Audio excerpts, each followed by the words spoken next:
Halo teman-teman semua, annyeong. Masih seputar tentang travel Korea. Kali ini aku mau ngebahas mengenai visa Korea. Gimana sih cara ngebuatnya? Dokumen apa aja sih yang diperluin? Kira-kira kita bisa gagal nggak ya ngurus visa? Kemudian berapa lama sih waktu untuk ngurus visa?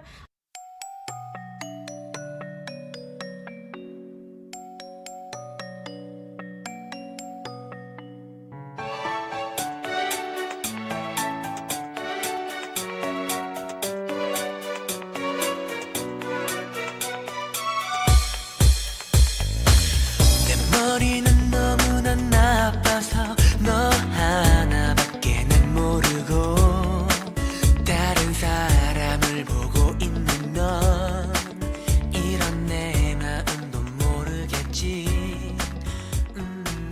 너의 하루에 나란 없겠지 또 Halo teman-teman semua, annyeong. Masih seputar tentang travel Korea. Kali ini aku mau ngebahas mengenai visa Korea. Gimana sih cara ngebuatnya? Dokumen apa aja sih yang diperluin? Kira-kira kita bisa gagal nggak ya ngurus visa? Kemudian berapa lama sih waktu untuk ngurus visa? Oke, kita akan bahas itu semua di sini. Nah, sebelumnya juga aku udah pernah sempat mention ini di video sebelumnya bahwa aku mau ngebahas visa Korea. Jadi kali ini aku mau tuntas kupas tentang pervisaan Korea. Nah, mungkin pertama dulu 2 kali ngebuat visa itu datang ke kedutaan besar Korea Selatan. Nah sekarang kita itu udah nggak, pokoknya per tanggal berapa ya, kalau nggak salah di 2019 sekarang ngurusnya nggak di sana, udah nggak di kedubes lagi. Oke, kita langsung aja ya. Gimana sih harus mengajukan permohonan visa? Nah, kalau dulu itu pengajuan visa itu di Kedutaan Besar Korea Selatan. Nah, sekarang itu kalau mau ngajuin visa itu ada di KVAC, yaitu Korea Visa Application Center. Nah, ini per tanggal 2 Mei 2019, sekarang kalau ngurus visa itu udah pindah ke KVAC. Nah, KVAC ini ada lokasinya di lantai 5 Lotte Shopping Avenue di Jalan Profesor Dr. Satrio nomor 3-5 di Jakarta Selatan. Ini di Lotte ya. Nah, yang jelas masih tetap di Jakarta. Nah, waktu pengajuan visa itu sendiri yaitu pukul 11 pagi sampai dengan jam 3 sore. Untuk pengambilan paspor itu jam 11 pagi sampai jam 4 sore. Nah, ini KVAC ini, Korea Visa Application Center ini, KVAC, ini buka setiap hari kecuali hari Sabtu, Minggu, dan tentunya di hari libur. Nah, selanjutnya kita bahas mengenai berapa sih biaya buat visa. Nah, di sini ada macam-macam. Misalnya untuk single entry visa yaitu di bawah 90 hari, nah itu sekitar $40. Kalau kita rupiahkan itu sebesar 568.000. Nah, ini untuk tujuan wisata, pertemuan bisnis, kemudian untuk menghadiri acara pernikahan, misalnya mengunjungi teman juga. Nah, selain itu ada single visa entry yang lebih dari 90 hari yaitu 60 USD. Yaitu biayanya sebesar 852.000. Ini untuk pekerja, belajar luar negeri, dan ketemu teman dan lain sebagainya. Nah, ada juga yang double entry visa, itu sebesar $70 dolar Amerika. Nah, itu bisa dua kali kunjungan dalam 6 bulan, masa tinggal maksimal 30 hari. Nah, ini sebesar 994.000. Nah, untuk multiple visa sebesar $90. Nah, ini sebesar dirupiahin menjadi 1.278.000. Nah, kunjungan tidak terbatas, multiple ini untuk kunjungan tidak terbatas dalam kurun waktu 5 tahun, masa tinggal selama 30 hari. Nah, kunjungan tidak terbatas selama 10 tahun, masa tinggal selama 90 hari. Namun, kalau misalnya teman-teman nih mau jalan-jalan ke sana, itu cukup dengan single entry visa yang di bawah 90 hari alias 3 bulan, itu dengan biaya 568.000. Itu aja yang harus dibayarin. Nah, kemudian berapa lama sih periode penerbitan visa? Berapa lama sih kita ngurus visa itu sendiri? Sebenarnya ngurus visa itu nggak terlalu lama. Kalau untuk Korea Selatan, untuk single entry dan double entry visa itu sekitar 6 hari kerja atau lebih, tidak termasuk dengan hari pengajuan. Jadi kalau misalnya teman-teman mau ngajuin hari ini ke KVIC-nya itu, nah teman-teman bisa ngitung mulai dari besok 6 hari kalender, 6 hari kerja. Nah, setelah itu baru di situ visanya berarti udah di-approve. Nah, tapi bisa jadi visanya di-approve atau nggak di-approve. Nah, pokoknya ada 6 hari kerja maksudnya, yang waktu yang dibutuhkan mereka untuk nerbitin visa itu. Apakah ada batasan jumlah saldo transaksi? atau jumlah transaksi saldo dalam dokumen keuangan seperti pada rekening bank, atau minimal limit kartu kredit untuk turis visa individu, apakah ada? Nah, sebenarnya tidak ada batasan jumlah transaksi saldo atau pada dokumen keuangan tersebut, tetapi jumlah nominal dalam rekening harus dapat mencukupi keperluan teman-teman selama di Korea. Misalnya kemarin kalau ancang-ancangnya aku itu waktu pas ke Korea, misalnya let's say 7 hari. Nah, selama 7 hari itu minimal untuk kebutuhan hidup situ aku matokin sendiri itu minimal 1 juta misalnya. Kalau 7 hari berarti minimal saldo yang ada di rekening itu minimal harus ada 7 juta. Jadi kayak sebenarnya nggak ada minimal saldo, tapi kayak mastiin bahwa jadi pihak kedubes itu pengen mastiin bahwa keuangan kalian itu mencukupi selama ada di Korea. Jadi kayak anggap saja dalam 1 hari itu kebutuhannya 1 juta. Nah, kalau misalnya butuh di sana 14 hari berarti harus ada uang 14 juta. Kalau butuh di sana 5 hari berarti cukup 5 juta. Seperti itu. Teman-teman bisa kira-kirain sendiri. Itu kayak minimal aja sih. Kalau misalnya lebih dari itu ya mungkin lebih baik lagi. Dari pihak kedutaannya bakal melihat. Nah, selanjutnya dokumen apa aja sih yang dibutuhin untuk ngajuin visa ke Korea. Nah, daftar ini akan aku sebutin list apa-apa aja dokumen untuk ngajuin visa di KVAC. Nah, yang pertama itu ada yang namanya formulir aplikasi visa. Nah, itu bisa di-download. Nanti aku coba kasih link download formulirnya, atau kalian bisa juga langsung ke websitenya www.visaforkorea/in.com. Nanti aku kasih juga deskripsinya di bawah untuk link ini. Kemudian satu lembar foto ukuran 3,5 cm kali 4,5 cm dengan latar belakang warna putih, dan ditempelkan pada formulir visa kalian. Nah, jadi kayak di formulir visa itu kayak ada pertanyaan sekitar 4 atau 5 lembar gitu. Nah, di situ ada tempat yang untuk nempelin foto yang dengan latar putih kita. Jadi foto kalian yang 1 lembar tadi langsung ditempelin di aplikasi visa kalian. Nah, selanjutnya kalian harus punya yang paling penting, kalian udah harus nyiapin yang namanya kalian punya paspor, dan paspor kalian wajib masih berlaku. Selanjutnya persiapkan paspor asli kalian dan fotokopinya 1 lembar halaman informasi pribadi paspor, dan juga fotokopi cap imigrasi jika ada negara-negara yang pernah kalian kunjungi sebelumnya. Nah, selanjutnya itu surat keterangan kerja jika kalian memang sedang bekerja, surat keterangan pelajar kalau memang kalian masih pelajar, dan juga fotokopi surat izin usaha perdagangan yang biasa disebut dengan SIUP apabila kalian seorang wira swasta.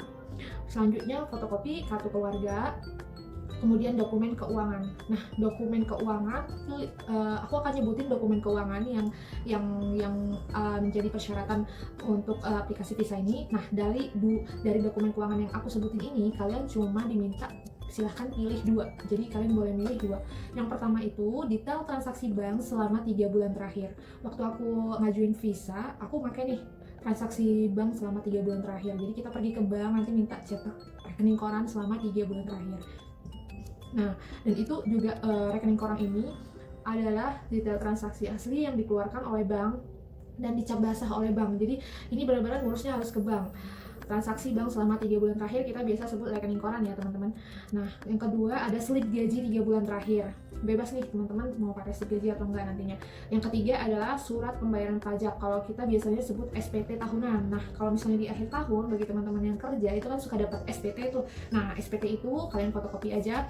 Kemudian ada detail penggunaan kartu kredit selama 3 bulan terakhir. Kalau teman-teman punya kartu kredit, boleh tuh penggunaan kartu kredit selama 3 bulan terakhir bisa dicetak juga. Selanjutnya fotokopi surat tanda kepemilikan kendaraan roda 4, BPKB mobil atau sertifikat rumah. Nah, itulah dokumen, ada 5 dokumen keuangan yang boleh dipilih 2, minimal harus 2 kalian sertakan dalam membuat pengajuan visa. Nah, di sini kemarin aku pakai detail transaksi rekening bank 3 bulan terakhir dan juga sama SPT, itu aja. Jadi boleh milih kan 2. Jadi yang aku pakai kemarin adalah transaksi 3 bulan terakhir dari rekening kita, kemudian SPT. Tapi karena saat ini sedang COVID-19, jadi ada dokumen tambahan nih kalau mau ke Korea, yaitu dokumen tentang kesehatan. Lampirkan formulir pernyataan status kesehatan, pernyataan karantina, dan sertifikat kesehatan dari lembaga kesehatan resmi, rumah sakit, klinik, atau puskesmas. Nah, sertifikat kesehatan ini yang berlaku 40 jam harus berlaku 48 jam sebelum tanggal pengajuan visa. Jadi teman-teman harus ngajuin surat kesehatan minimal misalnya keluarnya hari ini, besoknya udah harus cepet-cepet ngajuin visa. Oke, selanjutnya kalau mau ngajuin visa itu kita harus bayar tunai atau bisa transfer atau bisa gesek di mesin edisi. Nah, pertanyaan itu juga banyak ditanyain sama orang-orang. Nah, untuk bikin visa itu biayanya harus cash, langsung dibayarkan ke KVAC atau ke Korea Visa Application Center yang kita langsung kunjungi di Lotte Shopping Avenue. Nah, di situ tidak serta dikenakan biaya tambahan bila menggunakan layanan tambahan fotokopi dan print dokumen. Nah, jadi kalian pastikan bahwa dokumen kalian itu sudah lengkap kalau nggak mau ribet-ribet fotokopi di sana, seperti itu. Dan harus menggunakan uang tunai atau cash kalian. Jadi kalian harus sudah nyiapin, kalau misalnya tadi yang udah disebutin kalau mau ngajuin visa single itu silakan bawa uang visa single entry di bawah 90 hari yaitu sebesar 598.000. Selanjutnya, bisa nggak sih kita datang ke sana itu diwakilin sama misalnya teman kita atau saudara kita atau teman kita atau kerabat kita? Sebenarnya pada prinsipnya pemohonnya itu harus mengajukan aplikasi visa itu sendiri. Namun jika tidak mengajukan secara langsung, bisa mengajukan melalui agen perjalanan yang ditunjuk oleh kedutaan atau rekan kerja yang menyertakan surat kuasa. Jadi kayak harus ada surat kuasanya gitu. Nah, dalam pengajuan visa yang diwakilkan oleh keluarga, perwakilan tersebut harus dapat dibuktikan hubungan keluarganya dengan membawa kartu keluarga. Apakah kita harus datang ke KVAC yang di Lotte Shopping Avenue untuk mendapatkan visa? Tentu saja, apabila teman-teman mengajukan visa melalui agen, maka agen yang akan menerima visa tersebut. Tapi kalau misalnya teman-teman mengajukan sendiri untuk permohonan visanya, maka teman-teman harus mengambil paspornya sendiri dengan membawa bukti tanda terima yang asli. Bukti tanda terima ini ketika kalian sudah mengajukan permohonan nih, kemudian kalian akan menerima bukti tanda terima bahwa paspor kalian sedang diproses di kedutaan dan sedang dalam proses pengajuan. Nah, bukti itu yang asli nanti pas mau ngambil harus kalian bawa. Dan juga jika penerima visanya nanti diwakilin harus menyertakan tanda terima asli, fotokopi kartu identitas seperti hubungan misalnya kayak kartu keluarga tadi kali ya. Ketika tanda terima pengajuan visa kalian hilang, maka kalian tidak bisa diwakilin untuk mengambil dokumen visa itu yang udah jadi. Nah, kalian harus sendiri datang ke sana dengan membawa KTP yang pasti langsung ke KVAC di situ. Kalau misalnya visa kalian ditolak oleh pihak kedutaan, maka uang yang sudah kita kasih, uang yang sudah kita setor untuk biaya visa itu tidak dikembalikan oleh pihak kedutaan. Nah, di sini apabila pengajuan visa kalian ditolak, apakah kita masih bisa ngajuin lagi? Ya, tentu saja bisa. Berapa lama jangka waktunya kita bisa ngajuin visa lagi? Jangka waktunya yaitu 2 bulan. Selanjutnya, gimana sih cara memantau visa kita itu statusnya udah di-approve atau belum ya? Nah, kalian bisa lihat di Korea Visa Portal.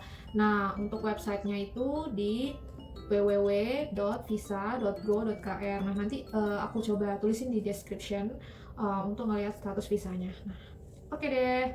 Mungkin itu dulu aja sedikit cerita tentang visa ke Korea. Sebenarnya nggak sulit. Harusnya teman-teman kalau misalnya emang niat mau pergi ke sana sih harusnya bisa sih ngurus sendiri. Dulu aku juga gitu. Kalau misalnya lewat agen perjalanan itu harusnya lebih mudah, lebih gampang, tapi biayanya bisa lebih besar. Jadi teman-teman disarankan untuk datang sendiri aja. Ngurusnya sebenarnya nggak banyak sih, cuma dokumen-dokumen tadi aja yang emang dirasa perlu untuk proses pengajuan visa. Nah, harusnya sih teman-teman bisa ya. Dulunya aku lewat kedutaan Korea, tapi sekarang udah di KVAC sih, harusnya lebih banyak lagi counternya. Kalau di kedutaan dulu kan lebih sempit sedikit ngantri. Nah, di sini counternya juga lebih banyak kayaknya nih. Jadi kalian bisa cek di sana. Oke deh, sampai ketemu lagi di video selanjutnya. Terima kasih teman-teman yang udah nonton. Makasih banget. Next time kita akan ngebahas tentang Korea lagi. Jangan lupa subscribe dan juga like kalau kalian suka video ini. Dan jangan lupa untuk share video ini ke teman-teman yang membutuhkan informasi tentang membuat visa Korea Selatan. Oke deh, makasih teman-teman. Annyeong. Assalamualaikum.